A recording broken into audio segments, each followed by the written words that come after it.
when they took him away. And then when we were taken to the ghetto, not that long after, maybe a few months after, I don't remember the exact time, we heard in the ghetto that some madmen came running to tell us that they were digging the graves in Polari and they were shot. We thought, and they were shooting them. We thought that he was really a madman and he's coming to tell some story which was crazy. Nobody believed him. But then there was somebody else who escaped.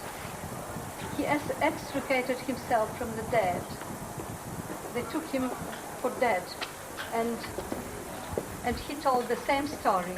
And this is how we learned about them and their end. Henia, what does it say? My army. I want you to tell me where we stand. It was... Where? It's a church, where? She doesn't recognize it how shit. Because it's dark. Behind the tree. The trees are the There's a clump of trees, yeah, you see Wait a church moment. there. Wait a moment. Будьте, ребята, медленно Give едем. it a chance, yeah. Медленно, хорошо?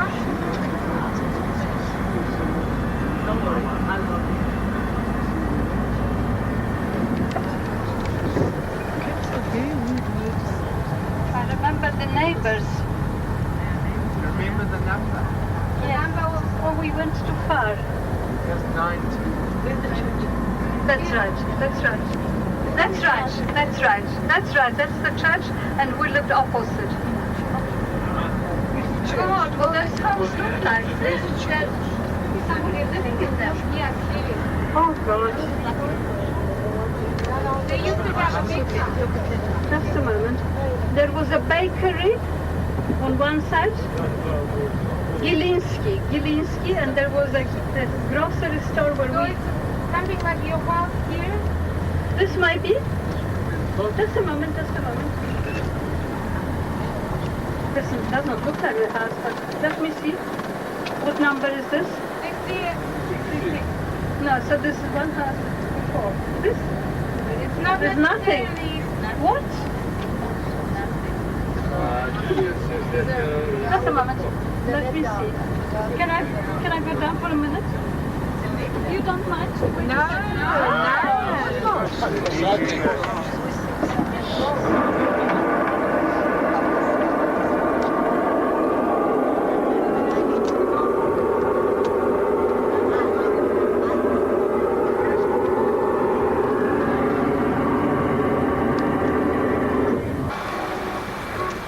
Hamster heftigt today. Hangi bir nasıl zaten?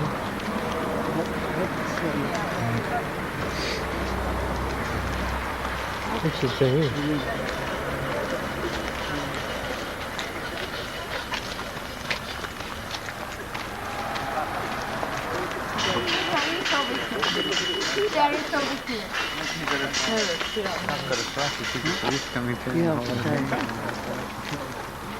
Hiçbir şey yok.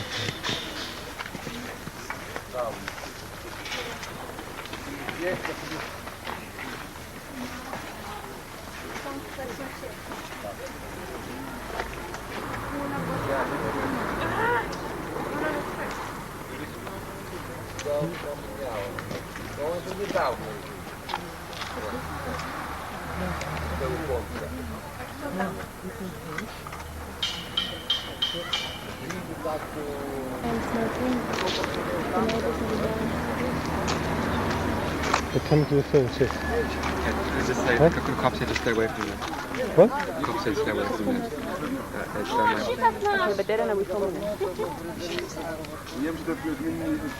The old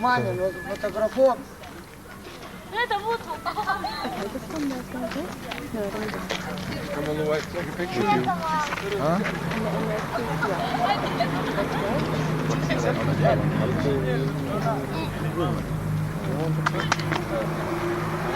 In the home, huh?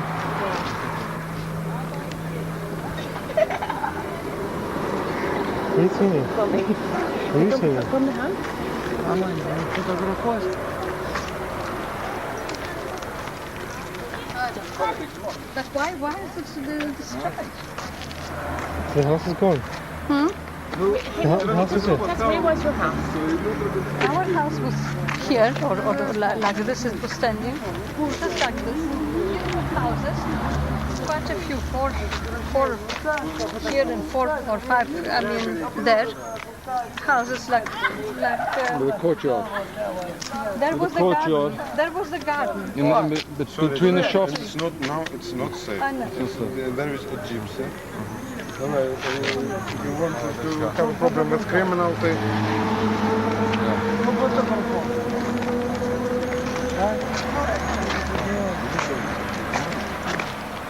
And this is left, my darling. What is the difference? I don't think I will go.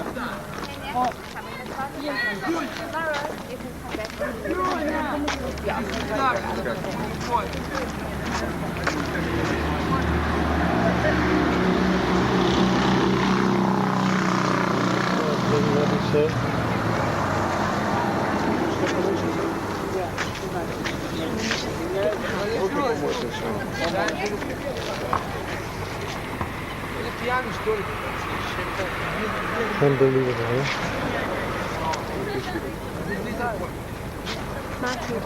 So can I use this?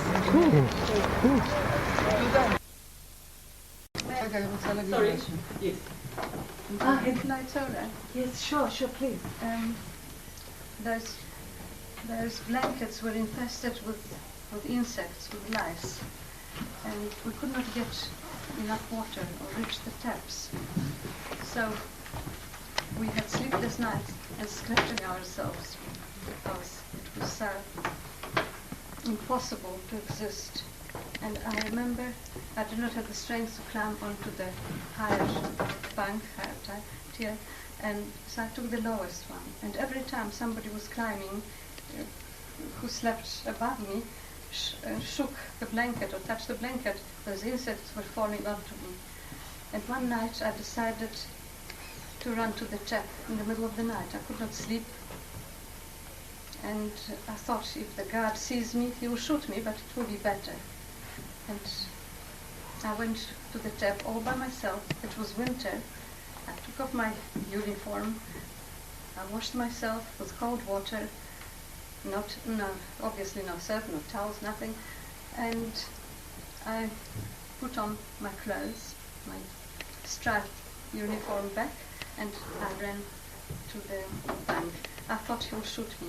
He saw me, but he did not react. So that was an experience of insects on those blankets. And once also, speaking of the blankets, of the beds, our dream was to have a morsel of food. That's all we were dreaming. And I thought one day I won't eat the portion that was given to us, a very thick slice of bread, and that was all. So I left half a portion, and I thought I'll keep it for later. At least I'll have something to eat. And when I could not control myself, and I tried to reach for the bread because I was dreaming all the time, I must finish, I can't fall asleep. So I looked for, and I put it under the mattress, that bit of bread. When I tried to get the bread, I could not find it. Someone saw me probably, and one of the neighbors of mine, and took it. This is how we could not control that hunger feeling, the pangs of hunger and the starvation. So all in all, those things, I cannot speak, I'm too emotional, but these things are just undescribable. We are seeing here, the ambience of emptiness and descriptions, but one cannot visualize that those were living human beings who looked like skeletons and completely dehumanized, and this is what we were.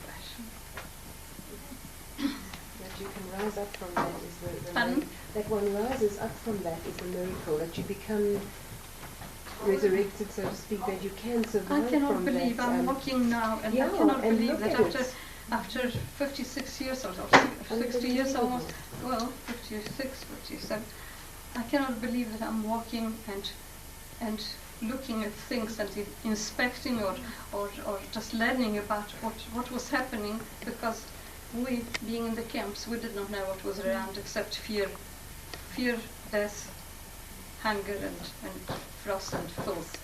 So I must say that I just cannot believe this is a dream, or is it a nightmare, or was it before a nightmare, or now it's a dream, I don't know. But it's just unreal that a human being has such strong resilience and can withstand all that. I'm sure, I cannot speak for everyone, but I'm sure the majority of survivors are not really normal human beings, so including myself. Yeah, I don't think many people are normal. I don't know what normal I think is. the psyche was somehow strong enough to decide I'm not messing around. I wanted to go and visit my hometown. This was the purpose of my visit. So I thought I'm not going to shy away from This part. from not seeing I'm here. I cannot be a coward. People are lying here, and I'm still alive.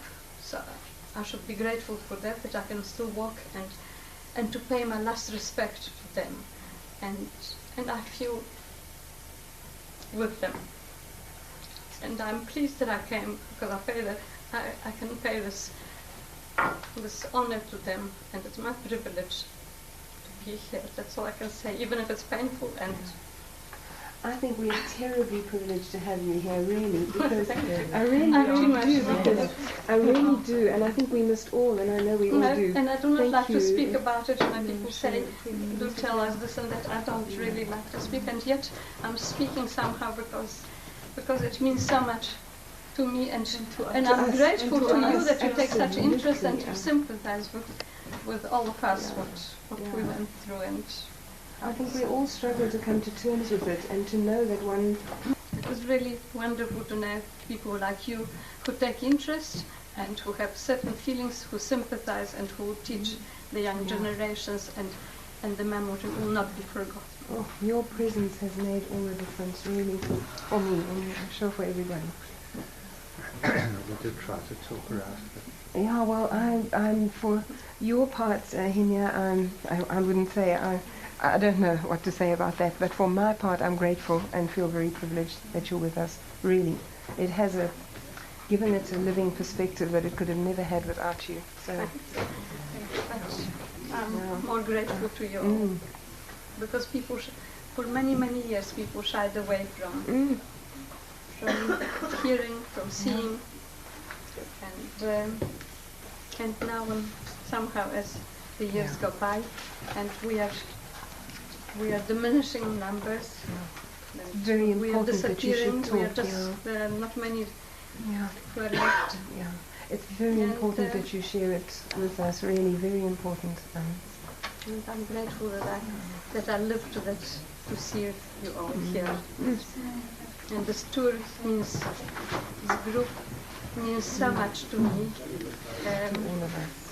I must say that I really am not sorry that I came, even if it's, as I said before, if it's painful. Painful, I'm sure, but for us it's a privilege. And this was my birthday. We're treating you also to we want you to go. You always dreamt about your hometown,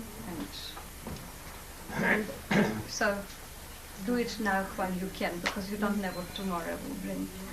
And I decided to come, but my son, who is a working young lad in Israel and has a responsibility of a family and children, family and work, he decided to join me in Vilna, in my hometown, Vilnius, and I'm very grateful to him. Just for 2 days, he's taking the special trip, and I'm looking forward to that. But in addition, I'm more excited or touched that my granddaughter is doing the same tour, that group, and in a youth group from the States. And she left on the same day. What a coincidence and what fate it is that she left on the same day, and she will be, even now probably, she's in Lublin somewhere, although the groups are not coinciding with our time, different schedules, but somehow I hope that we'll meet her maybe somewhere even for a short while, maybe in Krakow, maybe. So I'm very excited and very grateful that my granddaughter, who is rather assimilated, she lives in the States where there is not much, there is some Jewish life, but she is exposed to a Christian world and to I would not say Christian world, to Secular. right. She is really,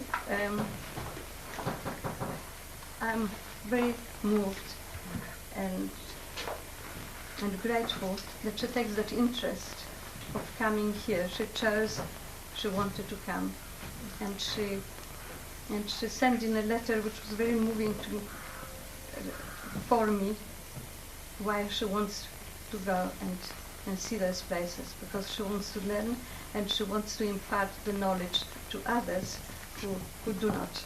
That's wonderful. So I'm really, I count my blessings, that's all I can say in every way. That is wonderful. Thank you, Henia. Thank you so much. In some cases, 2, 3 had to share one day.